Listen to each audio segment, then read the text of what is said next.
Podcast Rock City.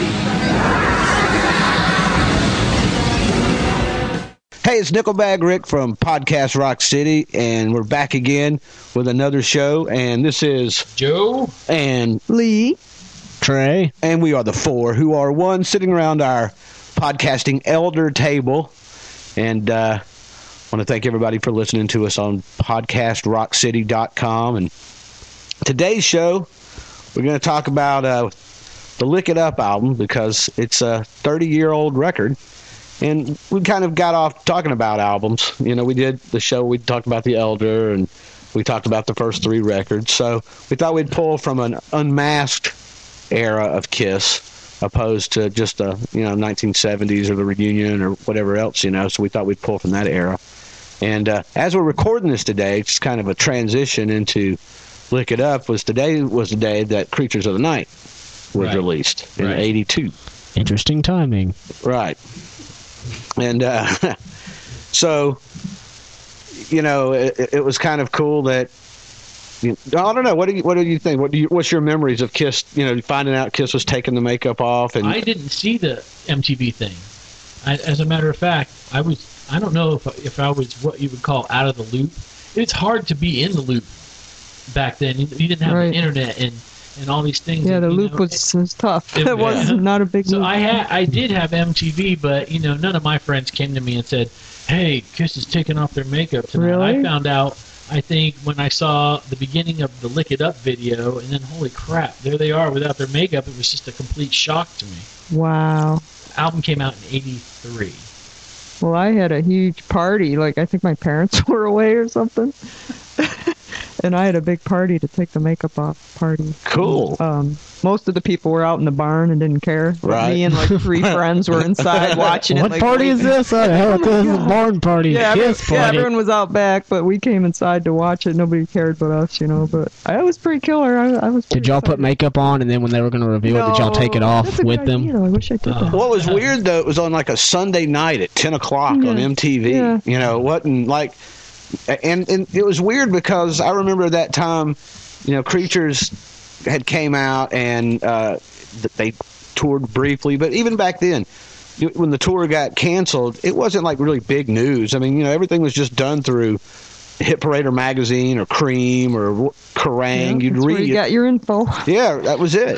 And so when there was kind of like a buzz around our school that Kiss was going to take off the makeup, and I just thought, I don't know, man. I've heard this a bunch of times. They're going to do it, and then that Sunday night, Dave, sitting here, who's recording our show for us, calls me up and he goes, "Hey Rick, at 10 o'clock, Kiss is going to take off their makeup on MTV." And I was like, "Oh, okay." So I go in there and sit down and watch, and I'm kind of like excited about it, but at the same time, I'm a little disappointed because it's like, as much as I did want to see what Kiss looked like without their makeup, I did want to see what Kiss. The mystery is gone now.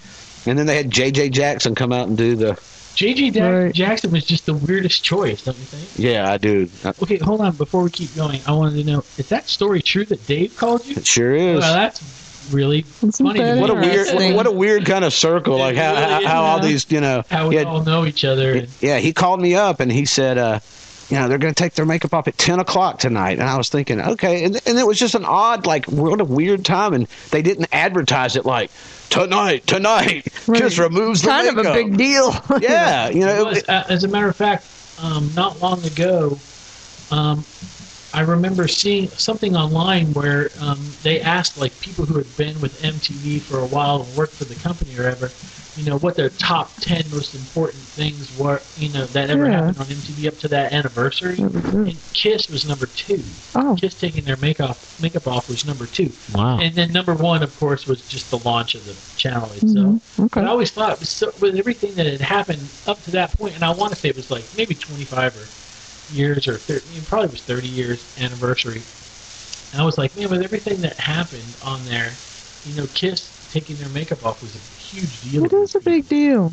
It really was, and but still, the host was just so. I mean, no Martha Quinn, just Alan Hunter. No, who was a rock guy. Yeah. Or Nina Blackwood. That would have been my pick. Nina Blackwood. Oh yeah, she was definitely. Yeah. She was definitely the chick. And she was qualified. Didn't she date Paul Stanley? I remember Paul saying something about that. Probably. Maybe, I don't know if they really dated, if you know what I mean. Hey, that's why she didn't do it. They were having a tough time. They were like, no, you can't interview us. We'll have to have JJ come in and do it. Yeah. The people that played on the album were Eric Carr, Gene Simmons, Paul Stanley, Vinnie Vincent, and Rick Derringer, who did the solo on Exciter, according to KISS FAQ. And if everybody goes there, so I don't have to plug it. Hey, we're even on there now. Thank you, KISS FAQ. It's a great site. Gas is $3.02 today. Anyway, but the first time I heard the album, I want to say I got it late. I got it late because I didn't have the type of parents where I could go get this for me, and then they just did. I had to hope for a birthday present or a Christmas. You just get on your bike and go and get it like I did? No. You have to have money for that too. Well, your allowance. Well, what's allowance? Let me ask you this though.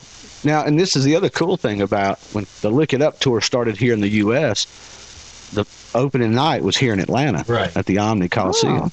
And I had like fourth row for this, and it was Kick Axe, Pat Travers Band, and then KISS. And it was the day after Christmas, and it was Merry Kissmas here in Atlanta. And it was huge, man. It was such a big deal, that KISS was taking off their makeup. They were here in Atlanta. I remember them doing a radio interview on 96 Rock. And, and I was thinking, I can't believe that all throughout the 70s and the late 70s, early 80s, KISS never got played on radio, ever. Or not even video, really. Even MTV never really showed a lot of those older videos that, like, KISS had put out, like Love 'Em and Leave 'Em and Hard Luck Woman or whatever. Anything, you never saw that. Just a little bit of I Love It Loud kind of got in rotation, but it wasn't really heavy. It was very rare. And I always felt like I had a better chance of seeing Ace Frehley's video Into the Night than I had of actually seeing a KISS video at that time. Right. I mean, I never saw KISS videos on MTV. And then all of a sudden they took the makeup off, and Lick It Up was like in real heavy rotation. And I was like, finally. And like I say, they were getting played on the radio here, and it was like just a whole resurgence of interest of KISS, which I was really happy for, but it was kind of an odd backwards thing. I always looked at it like, when KISS first record come out, it had a black album cover with their faces on it with makeup, and they take the makeup off. It's like a white background with no makeup on, kind of and I'm sure that wasn't planned. Actually, Gene would tell you otherwise. Yes, we planned that art design years ago. That's the idea. I saw somebody that did a like a mock-up of it with them wearing the makeup in the same pose and everything. They just put the makeup on their faces. I always thought it looked pretty cool, but it was the Vinnie Vincent album cover, because he wasn't on Creatures even though he played it, and they paid Ace I guess extra money in order. Well, I think they were pulling like an Unmasked deal, where Peter's not on Unmasked, but they put his image on it and try to just play the sleight of hand card and not bring any attention to it. And then it was like, oh, well, Ace has decided to leave. So, type thing. Yeah, but, I mean, they did that, with Creatures, because he did the video for I Love It Loud, but he didn't play on it. But it was recorded at some of it was recorded at Ace in the Hole. Oh, really? Yeah, I believe if you look in the liner notes. It might be. That some of it, because see, that was the thing I remember, like when Creatures did come out, seeing some of that and wondering around the time it was like, I didn't know, was Ace just trying to get out of KISS? Was did he really want a solo career? Well, and again, it was also hush hush and secretive. You didn't have like internet, people guessing or leaking stuff. It was just here and there. So, by the time Vinny come out, and I remember not really disliking Vinny. I just kind of thought the first time I ever saw pictures of him in that makeup was on the cover of Song Hits magazine. And I was like, I liked how they used the gold on the Ankh design opposed to the silver. That was kind of creative. Right. But then at the same time, I was like, well, how long will this go? I mean, it just, I was accepting with the Eric Carr, and I liked Eric. I never had a problem with Eric. Vinny, I thought he was a good guitarist. I thought, and the look was kind of cool, but I just wondered, how long would KISS keep going on with the makeup? I just remember seeing the video for Lick It Up, and I was just like, Vinny just doesn't fit. No. He just looked so odd compared to the other three. It just... Yeah, I mean, I mean, it was, killer player and everything, but just I don't know, just his look. even like his look from the makeup to his look out of makeup was just so he'd wear, of Yeah. course, that Ankh necklace, but it just like you just had no personality. I don't know. And I always kind of thought, they liked Vinny's look because, and to me, he sort of had that kind of fraily kind of look, kind of Japanese look. I don't know. How. Yeah, I know what you're right, saying. sure. And he was thinner. He was real stick thin, like Ace started out and everything like that. One of the things about the record that I always remember was I remember the first time I heard Gene sing a song on it. I was like, man, that does not. It was like he changed the way he sang. I didn't. There wasn't that rough growl demon. I thought it was a real heavy record for Kiss. I was glad. I always felt it was Creatures too. Well, I mean, I wasn't. After what Kiss had been putting out though in the last few years, I mean, I felt like it was a much needed sound and everything. I just felt like the look though. I just wish that they would have looked more like what Kiss would look like without makeup, kind of like they did in the Revenge era. is their best non-makeup look. Right, I mean, it's better than the Phyllis Diller look. From Oh the yes, 80s. absolutely. Gee, it's not good. Don't- Linda Richmond. Linda Talk Richmond. amongst yourselves. Can we rock? But yeah, I just thought. Yeah, the Revenge was such a perfect look for them without the makeup. I agree. Really I was. thought they should have been doing that much earlier. Yeah, real cool look. I just, and even they did have that particular, I don't know, stage dress that they wore, throughout that tour. It wasn't bad. What are you doing over there, Joe? It's my internet. But it's driving me mad. Turn it down. I already did. I took a handful before I got here. Okay. So this ought to be a pretty interesting podcast. But yeah, Depends on who you ask. the price of gasoline has still remained the same from the last update. Thank you. You're gonna have to explain that one eventually. No, Housing forecast is coming up. but lick it up. It was considered a success, right? I mean, Sure. I mean, it Oh definitely. yeah, I thought it kicked some butt. Right. I like it. I thought I still put it in and listen to it. I thought it gave Kiss a good direction for if you're going to take the makeup off, and they were heavier sounding and relevant to what some of the landscape of music was at that time, I believe, It was their first certified gold since Dynasty, if I'm not mistaken. They kind of hit that low point, obviously, with Unmasked and the Elders, Creatures was not a big seller either. So once they got to that point, it's first successfully wise, at least put them somewhere where they were being recognized again. Do you think, when Vinnie Vincent came into Kiss, I mean, did you feel like that was what Kiss, needed as far as because he was all over the place as soon as he come in. He was a good, really good guitarist, and he had lots of songwriting credits. Mm-hmm. So I just automatically assumed it was he is just gonna. This is probably going to be the next edition of Kiss as far as like an Eric Carr. Did you kind of think that you would see He would be in the band for a long time? A long time, right? Well, I assume that was when I never even knew bands broke up until Ace and Peter left the band. I just it never even occurred to me, that this would happen. You remember Joe Perry leaving Aerosmith? Yep, I sure do. Yeah, I actually saw I that remember, tour. yeah. The Rockin' a Hard Place tour without Joe and That was a big Brad deal. Whitford. It was Yeah, like a Brad. big deal. yeah, it was. Huge. And then at that time, those bands, it was weird, man, because I guess New Wave was really popular at the time, and MTV was showing a lot of bands like Goo Goo. yeah, Flock sure, of Seagulls. Flock of Seagulls, and just whatever. I don't know, Spandau Ballet or whatever. But that was Oh. real popular stuff, and stuff like I like that Kiss. Like that's what I'm saying. I think that when Creatures came out and Lick It Up came out, the hardcore Kiss fans that had been around from the longest were appreciative towards that record because it was kind of going back to a heavier sound. But at the same time, there were a lot of bands that were around. Maiden, Quiet Riot, Motley Crue was upcoming, Judas Priest, and they kind of fit into that groove now. Whereas before they were on the landscape of Aerosmith and Bob Seger and a whole Peter Frampton and a whole bunch of other rock acts. Now they had kind of slid into that harder category, I thought. almost metal. So people debate on whether they're heavy metal or not. They were almost passable with the metal categories with, the new wave of British heavy metal and things like that.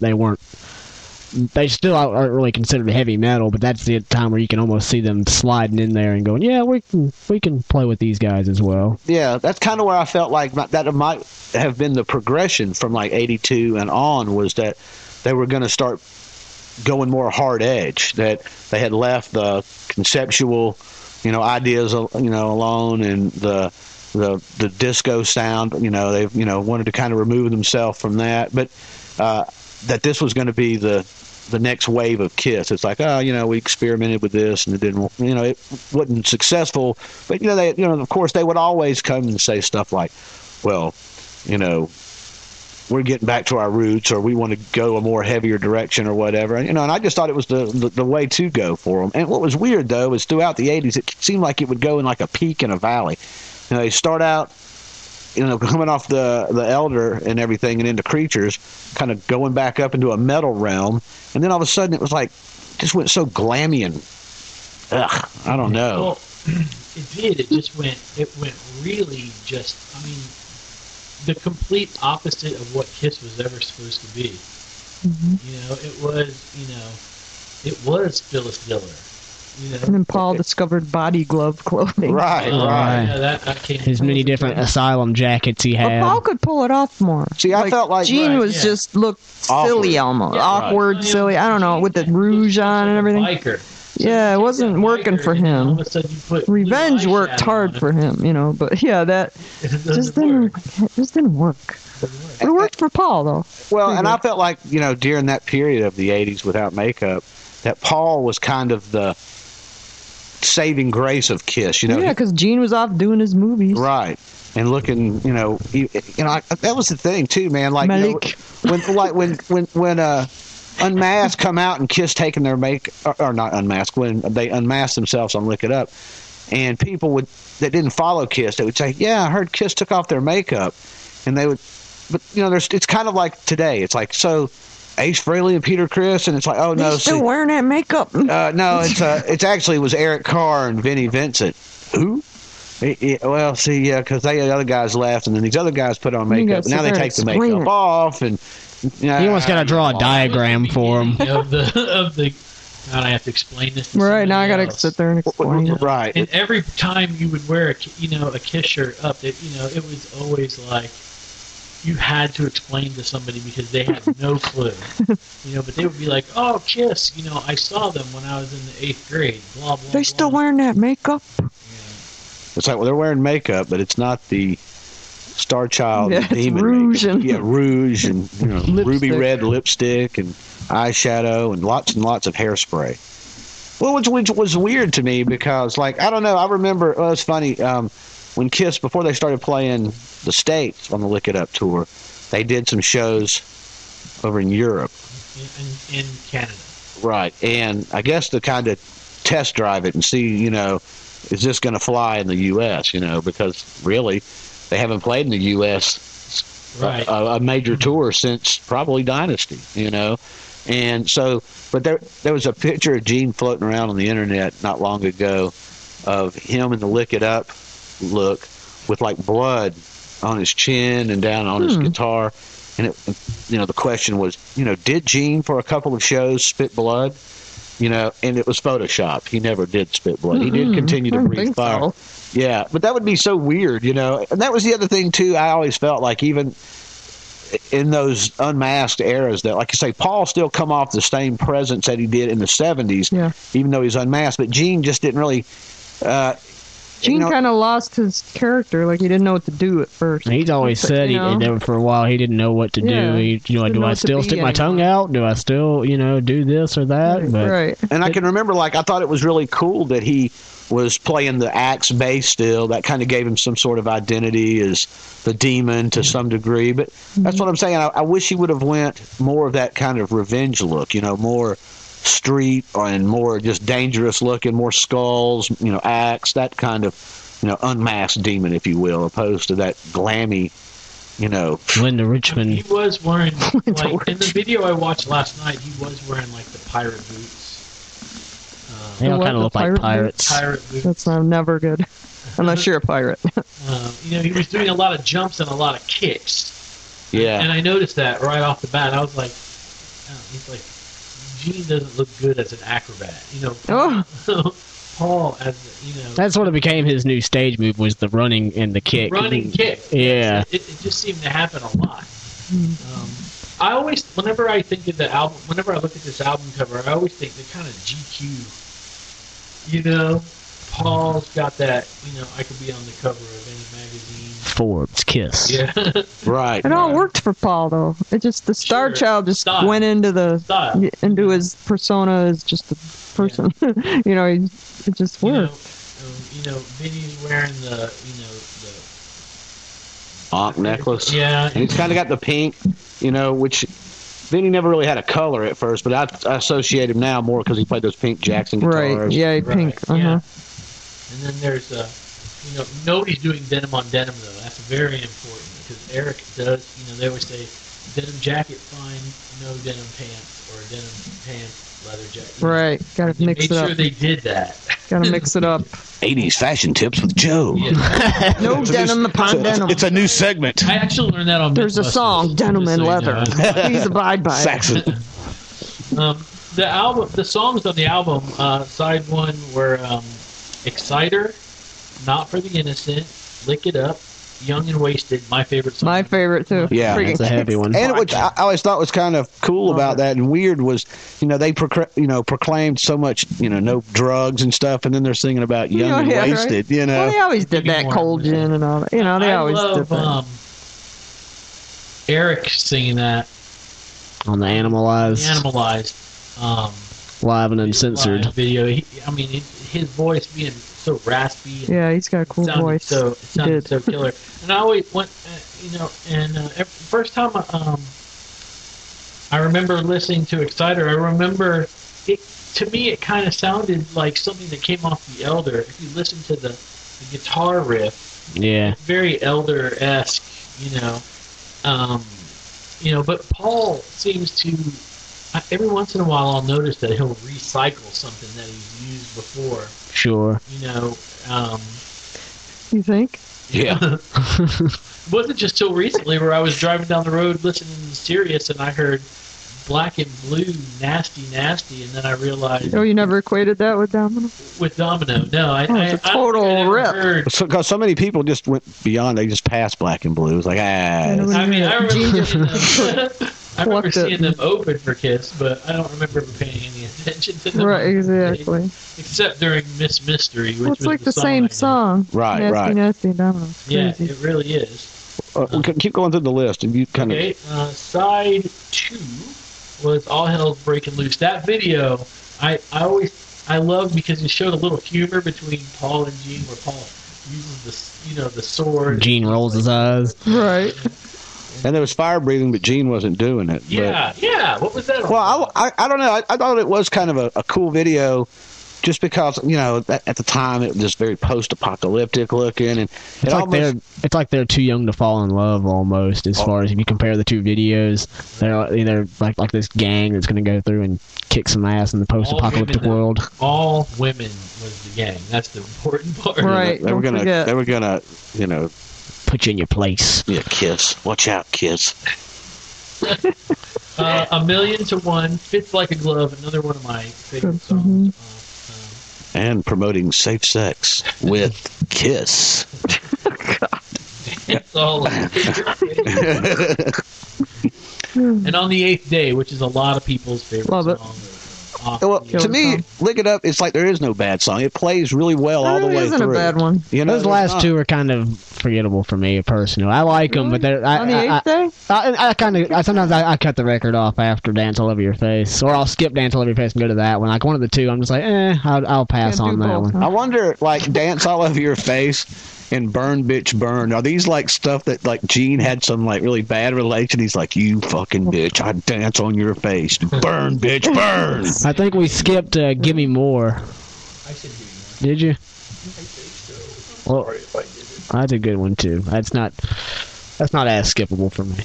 I love the whole I album. mentioned it, but we were all talking. Right. I think the entire album is unskippable. I like everything. Yeah, on I there. agree. And no Not one that I ballads. skipped. Nothing. Well, there's nothing really ballady on there. A Million to One is kind of yeah, but ballad-esque. it's still- That's a good one. That's yeah. a hard rocker. It's still a little heavier than like I Still Love You. Oh, yeah. You know, they should have been playing that live too. I like that they played Young and Wasted live too. You know, I think that set list turned around a little bit throughout the tour. I think they took some things off, but you know, on the first leg of it, I think they They played. started doing Give Me More and stuff like that. They cut that I think they did out. Exciter Oh, wow. live. Yeah.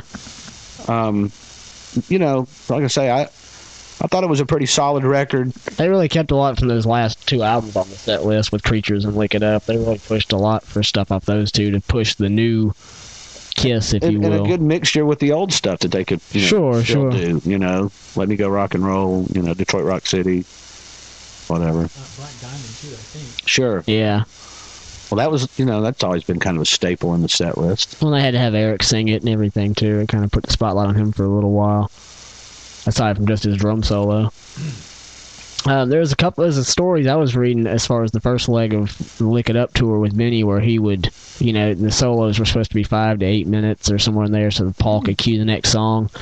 But Vinny would, without telling anyone, just keep playing and keep playing and keep playing until literally they were standing on the stage with nothing to Looking do. at their watches, like, hey, you done? Yeah, and finally he would, you know, apparently there was some tensions about it. Where they almost him and Paul almost come to blows. This is just a story I read on Wow. the Wikipedia about the album last night. But it was just like, wow, you know, they're gonna get into fights about this sort of thing. Why would you even bother? You know, I mean, why are you gonna? Seen some videos of Paul getting mad. Remember the laser?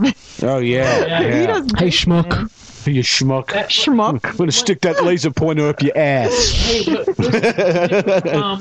Hey, wasn't there a show that was here in Atlanta where somebody jumped into the crowd and Paul got pissed off about it? Like, he was like, "You're going to hurt somebody by doing that." The guy jumped like, Some stage diving. yeah, on? feet Oh, I first don't know. I into the didn't see crowd. that. I want to say it was here in Atlanta. I don't remember. It might Huh. have been the Crazy Nights show where he went off on somebody.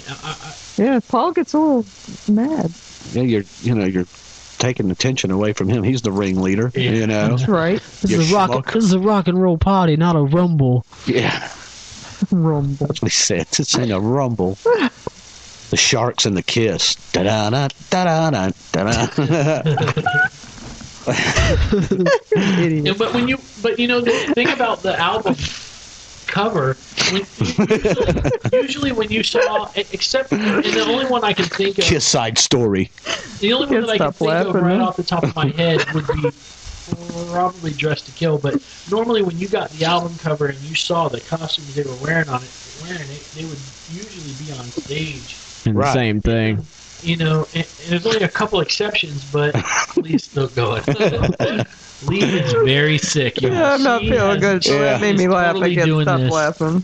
Oh. But you know, if you watch the video, they're not dressed like that at all. It's all ripped up, shredded, you know, material hanging off their bodies.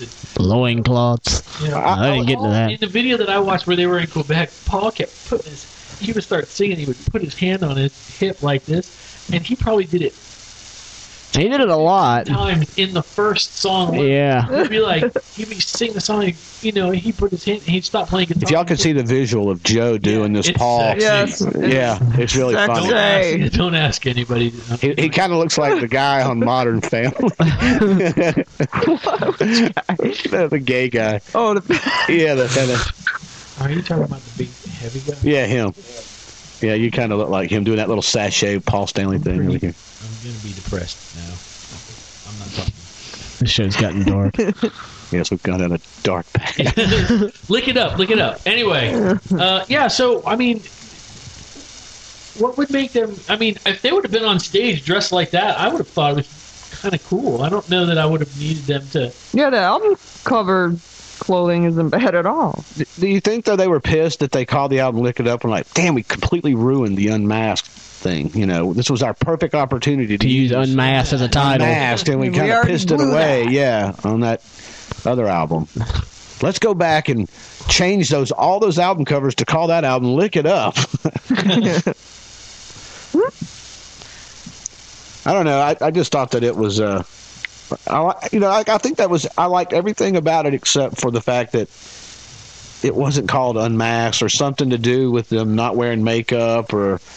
I just thought, I mean, that was but that's not really nothing to really complain about. I mean, the fact it was just called Lick It Up, but, you know, at the same time, I wonder, like, what was some of the other titles? I mean, I wonder what made them just land on Lick It Up. Why not All Hell's Breaking Loose, you know? Yeah. That would have been a good title. It's funny. Tongue thing, you know. Sure. I had heard. Remember? I had heard. Actually, I've read in the Behind the Mask book here. Vinny says that he brought the idea for Lick It Up to Paul, and Paul sort of dismissed it at first. Like he didn't really care for it. I don't go that way, Vinny. I don't want to lick anything up with you. But then he brought it back to him later on and played it again, and Paul liked it. So he was like, you know, 2 different hearings, same song, and he's like, nah, not really. And then he hears it again and goes, well, you know, I think you got something there. And then that becomes the album title and everything. I think I need to read that book at some point. Right. You're getting all your information off of this. And this book, Kiss Behind the Mask, that Trey is going through, is by David Leaf and Ken Sharp. All your Vinnie Vincent information. The Japanese version came with a paper cover over the top of it that had them actually in makeup. Oh, really? I never saw that. That's it right there. Oh, my God. I know you can't see it at home, but I'll post it on the website. I wonder what that sucker's worth. Let me tell you. I thought it was a sleeve when I read that. I thought it was like a sleeve, like that picture you were talking about that's online, like where they Photoshop the makeup on. I thought you could literally overlay it and go, oh, that would cool. have been kind of cool if they would have done something like that. Like you unmasked them. Yeah, right. Where you Didn't you used to do that as a kid with Paul? Like try to take the star off, Well, I wait would it out to see what he would look like. Well, like I used to. when I got He was the double easiest platinum, one to, you know you did. when I got double platinum, that's what I would do. I would put pieces like 'cause he was the tracing easiest paper. one to And put it over and draw, and it'd be like, this is what Paul Stanley See, looks I like. did the same. It would drive me crazy when people would send in like submissions of art, like to like whatever magazine of Kiss, and they'd be really good, like portraits of like just different, you know, pictures of Leave Kiss. the makeup off. And so I we was can like, see why what can't they you look draw like. without the makeup? You know, just we can see what they look like. But Who knows? They might have received some of those in certain magazines, and they were like, "Oh, this is too close." Yeah. But no. wouldn't that have been cool though if you'd have got the album and it'd been like, you know how like Alice Cooper, you know, all of his albums, you know, turned into a desk for School's Out, and $1 Billion Babies was a wallet, and you know what, that would have been cool if I bet, you know, Gene's like, damn it, man, we missed our idea. But you know, if you would have slid the jacket out to see what they look like, you know, and maybe you still had the makeup on and you pulled. Ooh, that's like a that'd be clear, really like a cool. clear plastic Yes. jacket, and you. I like that. You know, I wish I They're had gonna that. re-release it for the 40th If I- anniversary. you know, like somebody. You pull it, and the Tommy's face turns into Ace. Yeah, right. Like a well, pop-up it's kind book. of like a morph. It goes through like Ace, Vinny, Mark, Bruce. It just kind of goes through the like Roseanne. You know, at the they would morph through their faces on the show. It would be like, come back to Ace again into Tommy. You know. Yeah, if somebody wrote on our Facebook when we were asking about topics to do, Joe had posted, you know, what should we talk about? And somebody said, if you had a time machine, what if you could go back and change something, like on Kiss albums or whatever? And hop in the Kiss DeLorean. That Yeah. was Phoenix Phil. Phoenixville? Yeah. Yeah, and you know, If you get in a time machine and figure out what you did and didn't like about an album, what would you change? that would be it, Yeah. Phoenixville. I would go back and tell Gene and Paul that you have to make the album where it slides out Yeah. from their makeup. I like that. That's to no a really makeup. cool idea. You know, actually. And they'd you- go, and get even this schmuck though- out of here, and then they'd steal your idea.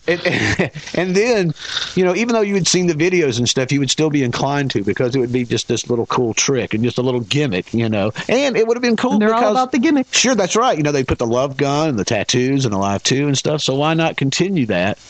And I remember on the tour, though, I bought the program. And that was one thing I thought was kind of cool. Also, on the back of the tour program had the Kiss Army logo, which I was like, okay, cool. It's like they're still keeping the fans in the loop. They're still keeping the Kiss Army logo out there. And that's still kind of from the 70s, but they're keeping it in the now. And, you know, of course, I don't think the Kiss Army logo kind of really resurfaced until like 96 again, you know, that they were openly using, you know, like on albums or whatever. But I thought that was very cool on the tour program that they put it on the back. They didn't continue to keep any order forms in the albums throughout the 80s anymore. I wouldn't guess so. I guess think of the merch was basically just tour based and things like that. I don't think so. I could remember like Yeah, I don't remember any in the 80s. Asylum. I mean, Animalize. It was just, it did come with like an inner sleeve, but I want to say that maybe the inner sleeve had like 4 pictures of them in black and white on one side, and then on the other side it was like maybe the words and all the we recorded it here and all the mixed liner here. notes and stuff. Yeah, all that. But there was nothing like. I think there's just fan club information at the very bottom corner. There's not like an order submission like they would do back with the Kiss Army Forums or the Sin Club with Motley Crue or Aerosmith. Yeah, I remember like when I first bought Motley Crue's Shout at the Devil, there was an order form for the Sin Club, and I was like, see, they're kind of taking the ball and running with what Kiss did. I have a Maiden album that has that order form. Yeah, and I like the fact that they were, that Motley Crue at that time, who did open for Kiss on the Creatures tour just on the West Coast, but was still kind of keeping that whole merch, putting the thing in the album, because it was always cool to open an album and get shit, tattoos or stickers or whatever. Fan club information. Yeah, I do too. So that would be my time traveling, point of history that I would go back 30 years. I would go back in the Kiss DeLorean, and Doc would have like a Paul Stanley star on his, but it's still the white hair. Great Scott, we got to get back to 1983 and remarket Kiss. So the question that if we could go, say it again, if we could go back in time. If you could go back in time and you could, pick out an album. He said pick out an album that you like and maybe something you want to change about it. How would you improve it? Or really anything about Kiss, I guess. Like, what would you improve? I would have preferred somehow to actually, I would have really liked to have heard everything. Like when I listen to Unmasked, I know that's not Peter on the drums. So I would like to know what it would have sounded like if Peter would have played on it, or any of the things that he didn't, or even Ace, I want to ask they had something. that terrible solo on the Resurrection of Destroyer. Did you hear The Sweet Pain solo? Ooh. I want to ask something. Speaking of Unmasked, I know this is supposed to be a Lick It Up show. We kind of bounce around, but they were unmasked, so it still we have ties in. A.D.D, so it's okay. But we can justify that. We're on meds. Crazy in this room. When did you find out things like that, though, about like Anton Fig playing on Unmasked? I mean, Until recently. Not until later for me. I had no idea. Was Anton credited at all? I don't think they credited anybody on any of those. Because I do know they keep it under wraps. Sure that everybody as the fan felt like the band was perfect. Yeah, they were still a family unit. I knew. I mean, I guess I don't really, unless I just read a lot of stuff, because I can remember back in the late 70s. Like, I remember, for instance, like who Bob Kulick was, just because reading all the liner notes on Paul's record. So, sure, yeah. Yeah, I remember that name. So, and then Anton Fig on Ace's record. So when I heard, but I don't know, I may have heard it in the 80s or something. I don't remember. Or like you hear about, Dick Wagner playing on Sweet Pain, or something, Rick Derringer playing on Excited. I just want to know when these little factoids started popping up in the Kiss community. Like, hey, did you know? Too, like Rick Derringer played on Exciter because he also played on Creatures. And I just wonder, were those separate sessions, or were they all done remotely close to each other, And one got on one record and one got on the other record? They called Derringer back and say, hey, you want to do this again? I don't know. We're already having problems with this Vinny guy. You want to come back in and possibly be a member of Kiss? We're not going to call you Rick Derringer. We're going to call you something else so people don't know you're Rick Derringer. You'll be Vinny Derringer. Now put on this wig. Right. I just wanted to give a quick update on the Gene Simmons chewing gum on eBay. It's up to $400. How much? Like $405. I'm gonna go on it. I'm sorry, it's just funny to me. How do you even know it's real? I know there's like an autograph quote. Didn't he chew it and then hold it up in the... This is a different one. The one went for like hundreds of thousands of dollars. But this one's just on eBay, and it says... There's like a signature and stuff with a chewed piece of gum. I chewed this gum, but it's like, how do you know? I could chew a piece of Juicy Fruit right now and sign Gene's name if I really wanted to. That's what I mean. Bus boys everywhere are like... The one that went for hundreds of thousands, I think, was... This is Gene's half-eaten asparagus. Really? You're going to pay $200,000 for a piece of chewed gum? Right. From anybody? People going through Gene's trash. Here's Gene's box of Golden Grams. I mean, it's true. It's true that I do have an apple core from 1994 from Gene, with the picture of him eating the apple. It's not for sale. Not for sale, people. That thing is petrified, man. It's like this big. Of that episode of Big Bang Theory where Penny gives Sheldon a napkin that Leonard Nimoy wiped his mouth with at the restaurant, and he was just like, I have Leonard Nimoy DNA. Do you know what I could do with this? I have gene DNA on that apple, I'm sure. Yeah, I think we might could be dead by now, wouldn't it? we could Plus all the bloody towels. right. We could all start our own Devereaux Corporation. Yeah, we could just make. That Robot reminds me. kiss. I brought it up to Rick the other day. My son has fallen in love with Gumby, and he. Oh wow! Yeah, and really? he- Is it still on? How No, did he no, even discover it? He made me buy a bunch of videos, but I put it in, and there's one where Gumby's in a band, and there's some evil robots. Yeah, I've that are seen attacking them. Cool. The clone, they're like it's Kiss meets the Phantom of the Park with Gumby, and then when I'm I brought Gumby, it to damn him, it. he knew about it immediately. Yeah, I used to have that, I think. Yeah, I think we have it on tape. Yeah, or but I do remember seeing that. It's so funny. We're gonna hit Phantom of the Park one of these shows. Yeah, I also want to do now there's people sitting at home going, "What happened to Look It Up?"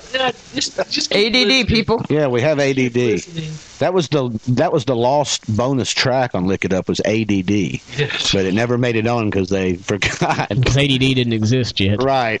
Well, Gene Right. created ADD. See, he's like, I'm working on something in Devereaux Laboratories. Remember there's that Devereaux. Yeah. like he was drowning. Yeah. He was gargling all that blood. It just come from nowhere. Let's see if Back there's to Look any- It Up. There's tons of information. I always was confused the first time I saw that Michael Jackson. Michael James It was Jackson. Michael James Jackson. Yes, and I let's was like, specify. Wouldn't that have been really funny if it had just said Michael J. Jackson, and you're getting this album for the first time, and Michael Jackson at the time was really popular. Huge. So you'd be like, what the fuck is going on? Eddie Van Halen's playing with Michael Jackson. Michael Jackson's making Kiss records. What the hell's happening here? Oh, crazy. Yeah. These are crazy, crazy nights. Yeah.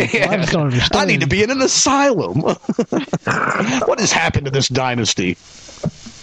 And so on. All Yeah. hell's breaking loose. All hell's breaking loose. All right. And that's And it. beat That's and moving on. And go. That right back into Look It Up. Right. Now, both of the videos were like, I know they talk about it in that first Kiss like home video. Exposed. Yeah, about the apocalypse. That's hard to say for me. Apocalyptic. Post-apocalyptic world. Yes. But they like It's a all big things word, post. like gymnasium. That's right. Post nasal drip. Post Raisin Bran.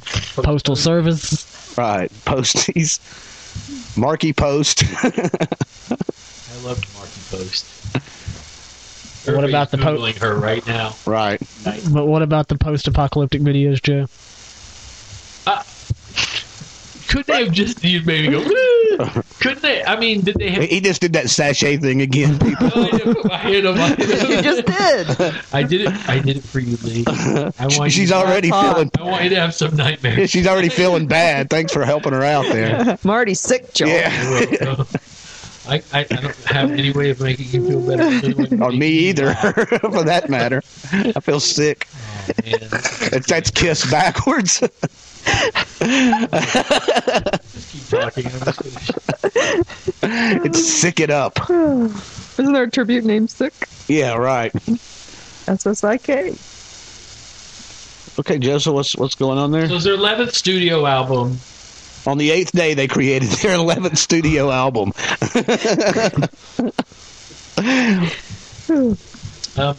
Wikipedia, man. The only problem that I have with Wikipedia, every time I look up something about an album, is I never know who wrote it. Right. Yeah. Vinnie Vincent. Vinnie Vincent I did this. The guitar playing on this album was especially exquisite. Well, let me ask you to talk about Vinnie, because Vinnie is kind of that obscure member of Kiss that people either hate him or they love him. I think more people dislike him than love him. But go around the table. Like, what was your personal feelings towards Vinnie I Vincent? like the Vinnie Vincent Invasion personally. Yeah, which then turned out to be Slaughter. Yeah, That opened for I know, Kiss. But I like the music. I I mean, have to be careful what I say. He's a good because I don't he's a wanna great drink the songwriter. Kool-Aid, but I want to say that I enjoy the band no matter what. I like the music, and when they're playing it, I like to hear it. Joe now has a Kool-Aid mustache. Yeah. It's red. So there he goes again. Sachet Joe. and Yeah. Okay, stop. Jeez, man. Am I turning you on? Is that No, it's the opposite. Lie. It's like I'm driving off the cliff, Thelma and Louise style, yo.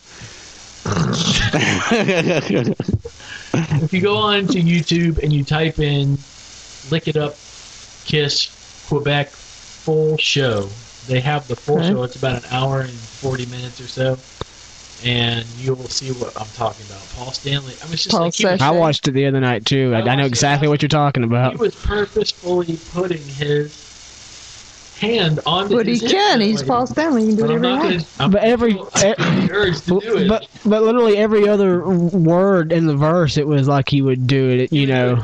All right, I'll pull it up tonight. Yeah. Just within Creatures of the Night, there was at least 20 hip sachets. Yeah, it's catching on. I'm stuck in the. Right. Well, I remember seeing that tour, and I had third or fourth row. I was really close, but I worked my way down to front. You know, there was no way I was going to be that close and not get down to the front. And at the end of the show, of course, Paul would smash up his guitar, and he was playing this black BC Rich Mockingbird, and it had from the bridge down, they looked like diamonds. It was these big stones, going down, and they were clear. And he, of course, smashed it up, and I remember thinking, I'm fixing to get this guitar. And man, people were fighting like he was giving gold away. It was like, throwing money in the crowd. And I was to the point, I was like, these two big guys were just duking it out over, this guitar. And I was like, I love Kiss, but, it's going to have I like my face a lot more. Well, I mean, I could see me coming home from a concert and my mom going, I spent all those fucking, all that money on these fucking braces. And you got them all, teeth now. Yeah, knocked out for a fucking broken guitar. Way to go, son. You didn't even get the guitar. No. Well, I mean, I kind of just backed off. I was like, but Mom, you don't understand. One day there will be this thing called eBay, and I can put it on. I have the guitar. I got the crap beat out of me. Right. You got the crap beat out of you? Pretty much, yeah. He gave it right to me, the whole body. I got a neck, too, at another show. Somebody else's neck, though. Well, the neck was first. I felt it go in my hand. Paul gave it to me, but someone ripped it out of my hand. Ripped it. And then the lights went out, and I was like, at least I touched it. Right. And I feel someone grab my hand and put it back in my hand. The security guy took it from that guy, gave it to me, and said, Paul was giving this to you. He was wiping the blood off him where he beat the other guy with his... Give that to her, you dick. You're cute. Things happen to you that are I was dressed as Gene. I had my whole costume. And then the body, when I got the body at another show, again, he gave it right to me.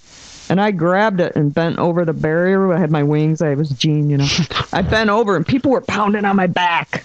What? And the security guy came over and took it from me and was like, I'm going to take this, and I promise I'm going to give it back to you outside at the fence. I was like, you promise? I ended up getting it signed when I met Paul again. I'm looking at it right now. That's right. But yeah, I got a beating both times. A beating. Well worth it. I still got my teeth. She was tenderized. Paul stopped handing them out. He started just leaving. Well, somebody sued them. Somebody got their hands all messed up. The wire. They wrapped their fingers. Somebody sued him, so now he just drops it. Now they auction them. Yeah, now you pay for $6,000. Yeah, now you pay for the. I got mine for free. Right. Yeah, I got all my stuff, old school autographs style and stuff for free. I can't say that. Well, I paid for some of mine. Well, I paid for my, Motley Crue meet and greet. Well, I mean, I paid to meet Peter Criss. That's the only autograph I've ever had to pay for. As the original 4 was Peter.